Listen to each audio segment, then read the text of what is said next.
Hello everyone, Kapil Sharma from add up आपका मेरे channel में स्वागत करता हूं।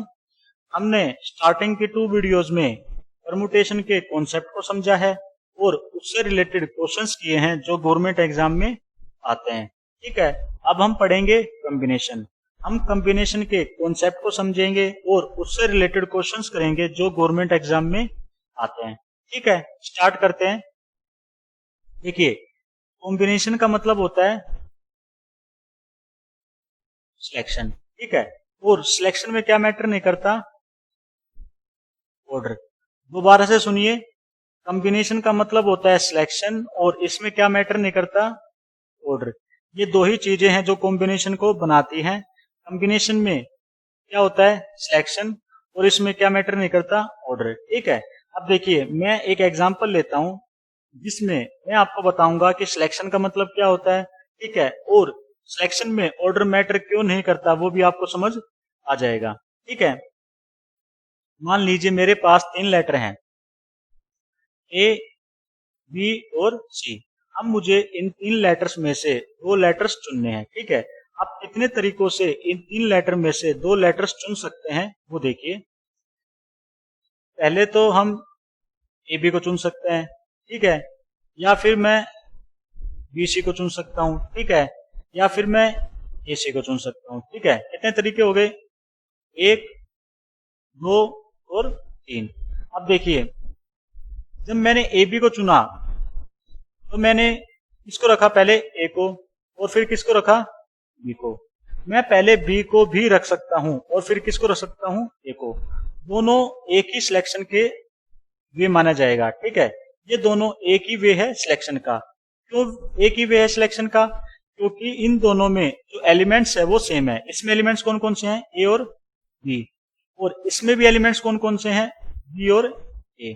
ठीक है, दोनों वे में एलिमेंट सेम है। ठीक है, दोनों में कौन कौन से एलिमेंट है, ए और बी, और इसमें भी कौन कौन से एलिमेंट है, ए और बी। ठीक है, इसलिए ये दोनों एक ही वे माना जाएगा सिलेक्शन का। ठीक है, अब आपको समझ आ गया होगा कि सिलेक्शन में ऑर्डर मैटर क्यों नहीं करता, क्योंकि सिलेक्शन में केवल एलिमेंट्स मैटर करते हैं जिनको हम चुनते हैं। ठीक है, एलिमेंट्स को किस ऑर्डर में चुनते हैं वो मैटर नहीं करता। ठीक है, मुझे बी सी को चुनना है तो मैं पहले बी को भी रख सकता हूं और फिर सी को। ठीक है, या फिर मैं पहले सी को भी रख सकता हूं और फिर बी को। दोनों एक ही वे माना जाएगा सिलेक्शन का, क्योंकि दोनों में एलिमेंट सेम है। इसमें एलिमेंट्स कौन कौन से हैं, बी और सी, और इसमें भी एलिमेंट्स कौन कौन से हैं, बी और सी। ठीक है, दोनों में एलिमेंट सेम है, इसलिए ये दोनों एक ही वे माना जाएगा सिलेक्शन का। ठीक है, अब आपको समझ आ गया होगा सिलेक्शन में ऑर्डर मैटर क्यों नहीं करता, क्योंकि सिलेक्शन में केवल एलिमेंट्स मैटर करते हैं जिनको हम चुनते हैं। ठीक है, यदि 2 तरीकों में एलिमेंट सेम है जिनको हमने चुना है तो वो दोनों तरीके एक ही तरीका माना जाएगा। ठीक है, इसलिए कॉम्बिनेशन का मतलब क्या होता है, सिलेक्शन, और सिलेक्शन में क्या मैटर नहीं करता, ऑर्डर। ठीक है, अब देखिए, अब हम समझते हैं एनसीआर। एनसीआर किसके बराबर होता है, n factorial divide by n minus r factorial into r factorial. देखिए, n factorial divide by n minus r factorial किसके बराबर होता है, n p r। अब क्या बच गया, r फैक्टोरियल, तो यहां पर लिख देंगे डिवाइड बाय r फैक्टोरियल। इसलिए एनसीआर किसके बराबर हो गया, n p r divide by r factorial. अब देखिए, मुझे 5c2 निकालना है, मैं कैसे निकालूंगा, 5p2 divide by 2 factorial. 5p2 का मतलब क्या होता है, 5 को 2 बार डिक्रीजिंग ऑर्डर में मल्टीप्लाई करना है, मतलब 5 इंटू 4 डिवाइड बाय 2 फैक्टोरियल। ये क्या हो गया, ये क्या हो गया, 5c2। अब देखिए, एनसीआर की एक प्रॉपर्टी और होती है, एनसीआर इसके बराबर होता है n c n minus r, मतलब 5c2 इसके भी बराबर होगा 5 माइनस 2 मतलब 3। ठीक है, इसलिए 5c3 इसके बराबर हो जाएगा 5c2, क्योंकि एनसीआर किसके बराबर होता है, n c n minus r के। ठीक है, ये एक प्रॉपर्टी होती है किसकी, एनसीआर की, और एनसीआर किसके बराबर होता है, npr divide by r factorial. ठीक है, अब देखिए, जो मैंने आपको एग्जाम्पल लेकर बताया था उसको किससे करते हैं, एनसीआर से। अब एनसीआर को समझना इसलिए ज्यादा जरूरी है क्योंकि मैंने जो आपको एग्जाम्पल लिया उस एग्जाम्पल में एलिमेंट्स कम थे, इसलिए आप कॉपी में लिख पाए कि पहला वे कौन सा हो सकता है, दूसरा वे कौन सा हो सकता है और तीसरा वे कौन सा हो सकता है। ठीक है, जब आपको एग्जाम में क्वेश्चन मिलेगा उसमें बहुत सारे वे होते हैं सिलेक्शन के, इसलिए आप उसको कॉपी में नहीं लिख सकते। इसलिए हम एनसीआर पढ़ते हैं ताकि हम कॉम्बिनेशन के जो क्वेश्चन है उनको कम टाइम में सोल्व कर पाए। ठीक है, अब देखिए मैंने जो आपको एग्जाम्पल बताया था उसमें क्या था, ए बी सी में से 2 लेटर्स का सिलेक्शन करना है।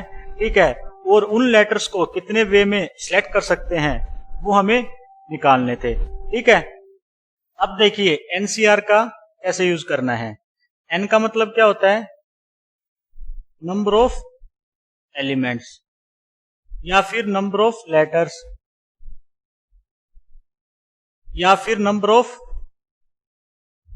नंबर्स। ठीक है, आर का मतलब क्या होता है, कितने एलिमेंट्स का या फिर कितने लेटर्स का या फिर कितने नंबर्स का हमें सिलेक्शन करना है। ठीक है, इस केस में एन क्या हो जाएगा, 3। हमारे पास कितने लेटर्स हैं, 3। आर क्या हो जाएगा, कितने लेटर्स का हमें सिलेक्शन करना है। ठीक है, आर क्या हो जाएगा, 2। तो आंसर क्या हो जाएगा, एन सी आर मतलब 3C2। ये किसके बराबर हो जाएगा, 3P2 डिवाइड बाय 2 फैक्टोरियल। ये किसके बराबर हो जाएगा, 3 को 2 बार डिक्रीजिंग ऑर्डर में मल्टीप्लाई करना है डिवाइड बाय 2 फैक्टोरियल। ठीक है, तो 3 इंटू 2 डिवाइड बाय 2 फैक्टोरियल मतलब 2 इंटू 1, तो आंसर क्या आ जाएगा, 3। ठीक है, हम 3 लेटर्स में से यदि 2 लेटर्स का सिलेक्शन करते हैं तो कितने नंबर ऑफ वेज होंगे हमारे पास, 3।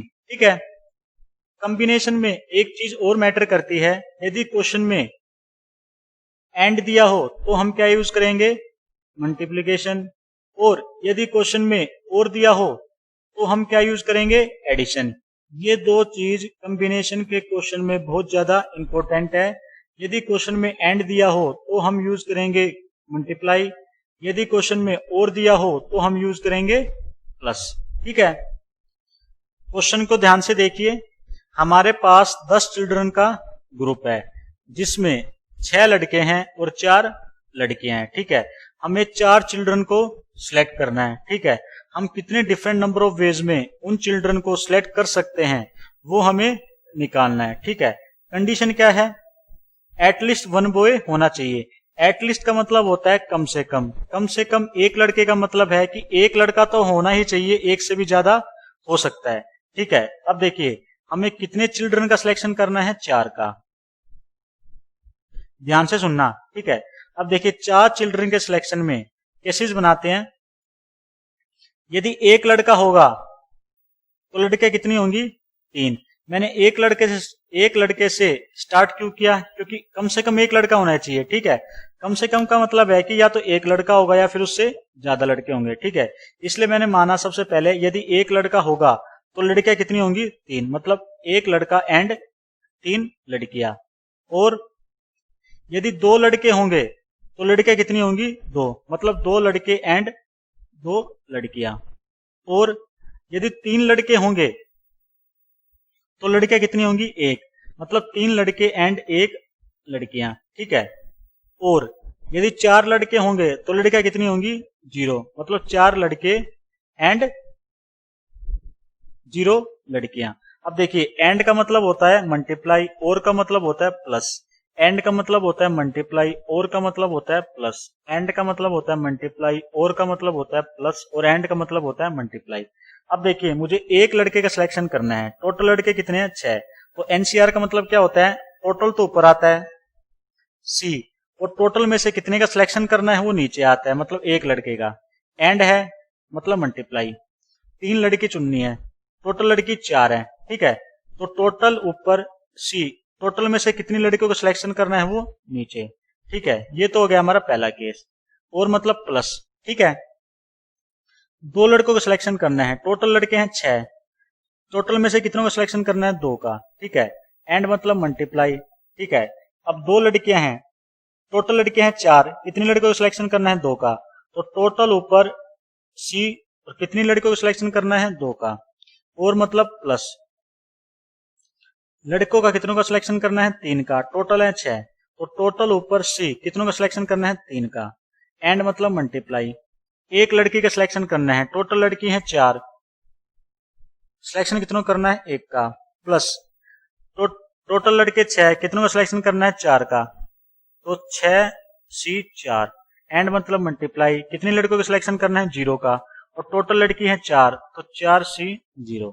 ठीक है, अब हम क्या करेंगे, चारों केस का आंसर निकालेंगे। ठीक है, और क्या कर देंगे, उनका सम कर देंगे। ठीक है, 6C1 किसके बराबर होता है 6 के, इंटू 4C3 किसके बराबर होता है 4C1 के।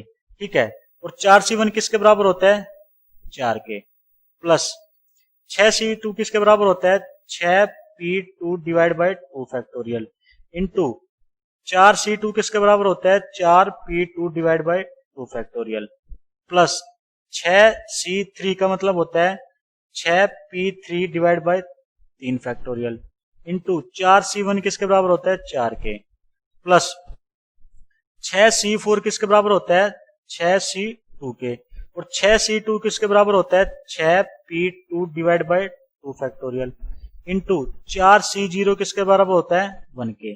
अब देखिए 6 चौक 24, प्लस 6P2 किसके बराबर होगा, 6 को 2 बार डिक्रीजिंग ऑर्डर में मल्टीप्लाई करूंगा, 6 इंटू 5 2 फैक्टोरियल मतलब 2, इंटू 4P2 का मतलब होता है 4 को 2 बार डिक्रीजिंग ऑर्डर में मल्टीप्लाई करूंगा, और 2 फैक्टोरियल मतलब 2, प्लस 6P3 का मतलब होता है 6 को 3 बार डिक्रीजिंग ऑर्डर में मल्टीप्लाई करूंगा, divide by 3 factorial, into 4, plus 6 को 2 बार डिक्रीजिंग ऑर्डर में मल्टीप्लाई करूंगा, डिवाइड बाय 2 फैक्टोरियल मतलब 2। अब देखिए यहां पर तो है 24, प्लस 2 से 2 2, ठीक है, तो 6 पंजे 30 और 30 दिया 90, प्लस 3 दूनी 6, ठीक है, तो 6 से 6 कैंसिल, क्या बच गया 5 चौक 20 20 चौक 80, प्लस 2 तिया 6 5 तिया 15। अब सबको ऐड कीजिए, 24 प्लस 90 कितना हो गया 114। ठीक है, 80 प्लस 15 कितना हो गया 95, और 114 95 कितने हो जाएंगे 9 10 2 मतलब 209। ठीक है, आंसर क्या जाएगा डी। ये क्वेश्चन परमुटेशन एंड कॉम्बिनेशन का मिक्सचर है। ठीक है, इस क्वेश्चन के थ्रू हम परमुटेशन एंड कॉम्बिनेशन को बहुत ही बढ़िया से समझ सकते हैं। ठीक है, मैं एक एग्जांपल के थ्रू आपको बताऊंगा कि कैसे परमुटेशन एंड कॉम्बिनेशन को साथ में यूज करना है। ठीक है, मान लीजिए 4 कंसोनेंट हैं बी सी डी और एफ। ठीक है, और 3 वोवल्स हैं ए ई और आई। ठीक है, अब मुझे 4 कंसोनेंट में से 3 कंसोनेंट का सिलेक्शन करना है। ठीक है, और 3 वोवल्स में से 2 वोवल्स का सिलेक्शन करना है। ठीक है, अब मुझे 3 कंसोनेंट और 2 वोवल से मिलकर नंबर ऑफ वर्ड्स बनाने हैं, और कितने नंबर ऑफ वर्ड्स बन सकते हैं वो देखते हैं। ठीक है, अब देखिए सबसे पहले देखेंगे कि 4 कंसोनेंट में से 3 कंसोनेंट के सिलेक्शन के कितने नंबर ऑफ वेज हो सकते हैं। ठीक है, पहला वे क्या हो सकता है बी सी डी, दूसरा क्या हो सकता है बी सी एफ। ठीक है, तीसरा क्या हो सकता है बी डी एफ, और चौथा क्या हो सकता है सी डी एफ। ठीक है, ये 4 केस हो गए। अब 3 वोवल्स में से 2 वोवल्स के सिलेक्शन के कितने नंबर ऑफ वेज हो सकते हैं, पहला क्या हो सकता है ए और ई। ठीक है, दूसरा क्या हो सकता है ए और आई, तीसरा क्या हो सकता है ई और आई। ठीक है, अब देखिए पहला ग्रुप बनाते हैं। मुझे क्या करना है 3 कंसोनेंट और 2 वोवल से मिलकर नंबर ऑफ वर्ड्स बनाने हैं, और कितने नंबर ऑफ वर्ड्स बन सकते हैं वो हमें देखना है। ठीक है, पहले क्या करता हूं मैं, पहले इस ग्रुप को और इस ग्रुप को पकड़ता हूं। ठीक है, तो पहला केस क्या हो जाएगा बी सी डी ए और ई। अब देखिए मैंने इसको पकड़ा और इसको पकड़ा, एक केस बन गया। ये तो क्या है एक केस हो गया। अब इस केस में हम क्या करेंगे, इन 5 लेटर्स को आपस में क्या कर सकते हैं, अरेंज कर सकते हैं। ठीक है, अब इनको कितने वे में अरेंज कर सकते हैं वो भी क्या हो जाएगा, डिफरेंट नंबर ऑफ वर्ड्स बनेंगे। ठीक है, तो जो मैंने ये पहला केस लिया है, इस केस में कितने नंबर ऑफ वर्ड्स बन सकते हैं वो कैसे पता लगेगा, 5 लेटर्स को 5 पोजीशन पे आपस में क्या करना पड़ेगा, इनको अरेंज करना पड़ेगा। और कितने वे में अरेंज कर सकते हैं इनको, टोटल लेटर कितने हैं, 1 2 3 4 5, और कितनी पोजीशन पर अरेंज करना है, इनको आपस में ही अरेंज करना है। तो नंबर ऑफ पोजीशन कितनी हो गई, 1 2 3 4 5, तो 5 P 5। ठीक है, ये ग्रुप बनाया, उसमें कितने अरेंजमेंट हो गई, 5 P 5। अब ऐसे कितने ग्रुप बन सकते हैं, देखिए इस एक के साथ ये कितने जाएंगे, 3। ठीक है, तो इस एक के साथ कितने बनेंगे, 3। फिर इसके साथ कितने बनेंगे, इसके साथ ये भी जुड़ेगा, इसके साथ ये भी जुड़ेगा, इसके साथ ये भी जुड़ेगा, 3 फिर बन जाएंगे। फिर इसके साथ ये भी जुड़ेगा, इसके साथ ये भी जुड़ेगा, इसके साथ ये भी जुड़ेगा, 3 फिर बन जाएंगे। इसके साथ ये भी जुड़ेगा, इसके साथ ये भी जुड़ेगा, और इसके साथ ये भी जुड़ेगा, 3 फिर बन जाएंगे। कितने हो गए, 12, है ना। और डायरेक्ट क्या लिख सकते हैं, ये 4 है, ये 3 है, तो टोटल केस कितने होंगे, 4 × 3 मतलब 12। ठीक है, बात सेम है। ठीक है, 12 केस बन गए, और एक केस में कितनी अरेंजमेंट होंगी, 5 P 5। तो टोटल वर्ड्स कितने हो जाएंगे, 12 × 1 में अरेंजमेंट कितनी है, 5 P 5, मतलब 12 × 5 को 5 बार डिक्रीजिंग ऑर्डर में लिखना है, मतलब 12 × 5 × 20, 3 दूनी 6, है ना। 12 × 6 72 × 20, मतलब 0 2 दूनी 4, 2 से 14। ठीक है, 1440 नंबर ऑफ वर्ड्स बन सकते हैं। ठीक है, अब इसी पैटर्न को लेके हम क्या करेंगे, इस क्वेश्चन को सोल्व करेंगे, सेम कंसेप्ट लगाएंगे इस क्वेश्चन में। ठीक है, अब देखिए 7 कंसोनेंट में से 3 कंसोनेंट का सिलेक्शन करना है, तो कितने वे में सिलेक्ट कर सकते हैं, 7 कंसोनेंट में से 3 कंसोनेंट, वो कितने हो जाएंगे, 7 C 3। ठीक है, कितने हो गए, 7 P 3 डिवाइड बाय 3 फैक्टोरियल, मतलब 7 को 3 बार डिक्रीजिंग ऑर्डर में मल्टीप्लाई करना है, डिवाइड बाय 3 फैक्टोरियल मतलब 3 × 2। ठीक है, ये कैंसिल हो गया, कितना हो गया, मतलब 7 कंसोनेंट में से 3 कंसोनेंट के सिलेक्शन के कितने भी हो गए, 35। अब 4 वोवल्स में से 2 वोवल्स के सिलेक्शन के कितने हो जाएंगे, 4 C 2, मतलब 4 P 2 डिवाइड बाय 2 फैक्टोरियल। 4 को 2 बार डिक्रीजिंग ऑर्डर में मल्टीप्लाई करना है, डिवाइड बाय 2 फैक्टोरियल, मतलब 2 × 1। ठीक है, क्या आ गया, 6। अब देखिए कितने ग्रुप बन जाएंगे, 35 × 6। ठीक है, मतलब 6 × 5 30, 3 6 × 18 और 3 21, 210 ग्रुप बन गए। ठीक है, अब देखिए एक ग्रुप में कितने लेटर हैं, 3 तो कंसोनेंट है और 2 वोवल्स है, मतलब 5। अब एक ग्रुप में 5 लेटर हैं, इन 5 लेटर्स को आपस में कितने वे में अरेंज कर सकते हैं, वो क्या हो जाएगा, नंबर ऑफ लेटर 5 P, और कितने पोजीशन है जिन पर इन लेटर्स को अरेंज करना है, इन लेटर्स को आपस में ही अरेंज करना है 5 को, तो नंबर ऑफ पोजीशन भी 5 हो जाएंगी। तो 5 P 5 कितना हो जाएगा, 5 को 5 बार डिक्रीजिंग ऑर्डर में मल्टीप्लाई करना है, मतलब 5 × 20, 3 दूनी 6, मतलब 120। ठीक है, एक ग्रुप में अरेंजमेंट हो गई 120, और ऐसे 210 ग्रुप है, तो नंबर ऑफ वर्ड्स कितने हो जाएंगे, 210 × 120, क्या जाएगा, 25200। ठीक है, तो ऑप्शन कौन सा सही है, C। ठीक है, ये तो हो गया हमारे 3rd वीडियो का एंड। ठीक है, अब हम 4th वीडियो में कॉम्बिनेशन और परमुटेशन से रिलेटेड और क्वेश्चंस करेंगे। तब तक आप मेरे चैनल पे बने रहिए, और प्लीज मेरे चैनल एड अप को सब्सक्राइब करें, लाइक करें। आपका बहुत बहुत धन्यवाद, थैंक यू।